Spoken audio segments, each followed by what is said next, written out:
அனைவருக்கும் எனது அன்பான வணக்கம். திருவள்ளுவர் இயற்றிய திருக்குறளில் அறத்துப்பால் அதிகாரம் 17 அழுக்காராமை 166வது குறள். கொடுப்பது அழுக்கறுப்பான் சுற்றம் உடுப்பதும் உண்பதும் இன்றி கெடும்.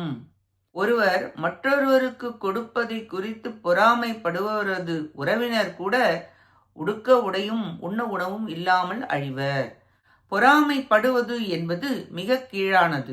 அடுத்தவனுக்கு வேறொருவர் நன்மை செய்தால் அதை கண்டு பொறாமைப்படுவது, அவர்களுக்கு செய்யாதீர்கள் என்று தடுப்பது மிக மிக மோசமான செயல்.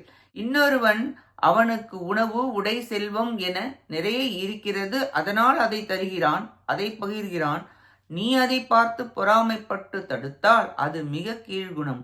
பொறாமை குணத்தால் உன் சுற்றம் மனைவி மக்கள் உணவின்றி ஆடையின்றி அழியும் அளவு கேடு விளைவிக்கும். ஒருவன் தன் குடும்ப பற்றிலாவது அப்படி பொறாமைப்படுதலை தவிர்ப்பான் விளக்குவான் என நினைத்து விளக்குகிறார். பொறாமை குணமானது தமக்கும் தன்னை சுற்றியிருப்பவர்களுக்கும் கேடு விளைவிக்கும் என புரிந்து கொண்டு அதை நீக்க வேண்டும். இக்குறளால் பொறாமைப்படுபவன் கேடு கூறப்பட்டது. நன்றி, வணக்கம்.